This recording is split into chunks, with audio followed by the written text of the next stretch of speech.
मेरी जान बैठना, मेरी जान बैठना,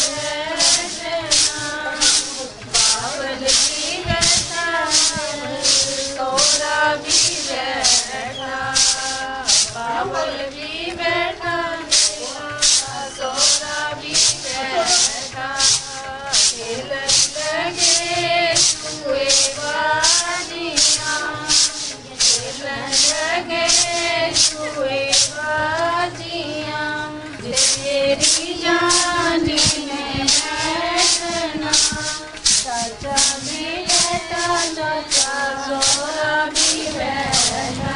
दोस्तों अस दिक्खा करने पे ग्राएं दे विच जिल्लै भी कोई ब्याह कारज हुंदा ते शगन छटाउंदे न।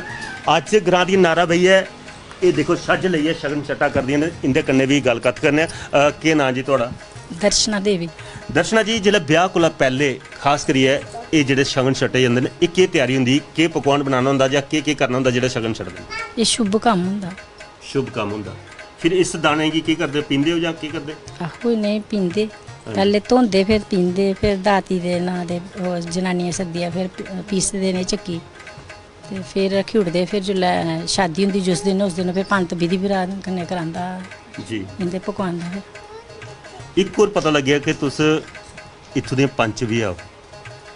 जित्ती दी इलैक्शन जां नामिनेट होई दी? हां जी नामिनेट ने। नामिनेट होई दी हाँ जी। मतलब लड़ने नहीं पेआ। नहीं एक गल खास करिए जिल्लै औरतें दे हत्थ औह्दा मिलदा है हां जी उसलै मर्द प्रधान समाज जेह्ड़ा ओह्दे अग्गे खड़ोना, अपनी गल रखना, क्या मौका मिलेआ पंचायत च बेहियै कोई फैसले च? हुण सारे खिलारे हुण अजकल औरतां भी खड़ोआ दियां, जेंट्स भी खड़ोआ दे। ते जिल्लै घरा दे कुसै दे कुंडे खड़कदे न, लड़ाई झगड़ा होया ते पैंचें कोल भी जाना पौंदा, सरपंच कोल जनानियां आउंदियां तुहाडे कोल? सारे आंदे, फैसले करवाए कदें? सारे करवाए। ते जेह्ड़ा शामी फक्की सुट्टी आवे कोई ते छुट्टी आवे ओह् अपनी नहीं समझै कोई ते आखने ते पौंदा गै, आखने पौंदा है। आखने ते पौंदा, समझाने ते पौंदा, नहीं अगला कोई समझै तो अग्गें बेवकूफी ओह्दी। अस दिखदे भी जेह्ड़े साढ़े बाहरले प्रदेश न उत्थे जनानियां किट्ठियां होइयै ते उ'नें इक समूह बनाई लेदा पिंक गैंग।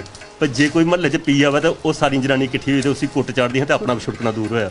हून अजकल लोक मते इ'यां होई गेदे आपूं भाएं पीन बशक्क खान बशक्क ते ओह् आखदे अस जिन्ने बड्डे अस इन्ने पैंच गुण होंदे न पैंचें कोल तो ओह् अपनी इज्जत फिर आपूं गै रक्खनी पौंदी।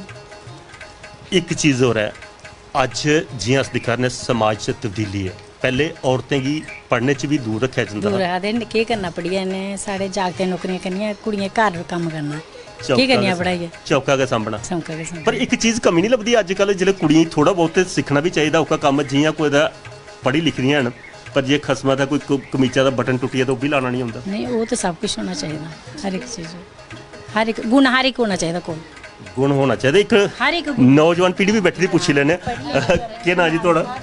पूजा शर्मा। पूजा जी, वो पूजा तां पता लगदी है कि पति दी पूजा भी होंदी है जां खाली पूजा घरा दी गै पूजा? नहीं करने दे है क्या? हूँ थोड़े दिन पहले की है करवा चौथ तो कीती है। हाँ जी। एक दिन करनी ते बाकी 365 दिन करवानी? नहीं नहीं करने हैं। कर दिओ। हाँ जी जि'यां गल चला करदी फिर पढ़ी लिखी दी कुड़ियां, हाँ जी तुसें भी मेरे ख्याल च MA कीती दी सुनेआ? हाँ जी MA ते कीती दी, कदें सिलाई कढ़ाई दे बारे च पुच्छेआ? हाँ जी जानते थोड़ा बहुत। थोड़ा बहुत नहीं तो अजकल बटन टुट्टिया तो भी दर्जी कोल जाना बटन लगाई लैने, सिलाई वगैरह कर लेने। सिलाई वगैरह कर हाँ लैंदे। क्या पढ़ाई दे कन्नै कन्नै एह् नैतिक ते जां जेह्ड़े साढ़े घर घरेलू कम्म ओह् करने चाहिदे कुड़ियें गी जां शर्म करनी चाहिदी? नहीं नहीं बिल्कुल आने चाहिए, सारे काम आने चाहिए। हाँ जी अज एक होर है, आखदे भई पढ़ाई लिखी है शायद नौकरी नहीं मिले, हाँ जी पर अगर कोई कम्म सिक्खे जा अजकल बुटीक दे भी बड़े बड़े हाँ जी, रेट न। हाँ हूँ पिछले दिनें गै जनानियां जिसलै पैसे खर्चे ने खसमा दी जेब बड़ी ढिल्ली होई है हाँ जी ते अगर आपूं आंदा होऐ ते हाँ बिल्कुल अपने मतलब हर पढ़ी लिखी कुड़ी ना ये चाहिए कि वो सेल्फ डिपेंडेंट रहे, कि हत्थ नहीं अड्डने पौन किसी अग्गे। उन्हें चाहिए कि उन्हें आंदा मिलदे मतलब कि पैसे उनके कोल होङन, जरूरत नहीं पौंदी कि पति कोल मंगन, अपना मतलब कि गुजारा खुद करी सकदियां ने पढ़ी लिखी दी हो ते। बिल्कुल पढ़ी लिखी दी होऐ ते कन्नै एह् जेह्ड़े अगर हाँ जी। अस सिलाई कढ़ाई दा गै अज्ज इन्ना कम्म हाँ है, जी। मेरे ख्याल च लोग हाँ जी जेह्दे कोल कम्म होऐ ते ओह्दे कोल बेल गै नहीं। बिल्कुल नहीं, कि सिलाई का तो आजकल इन्ना कम हो ही चुके दा ना कि बड़ा ज़्यादा कम है। हाँ जी सिलाई तो जरूरी आनी चाहिए। बिल्कुल सच गला करदे ने दोस्तों, अजकल पढ़ाई दे कन्नै कन्नै अपने पैरें पर खड़ोने वास्ते कोई ना कोई कम्म सिक्खेआ जा तो ओह् कम्म जेह्ड़ा अज व्यवसाय बनी जंदा, ओह्दे कन्नै तुस चार पैसे भी कमाई सकदे।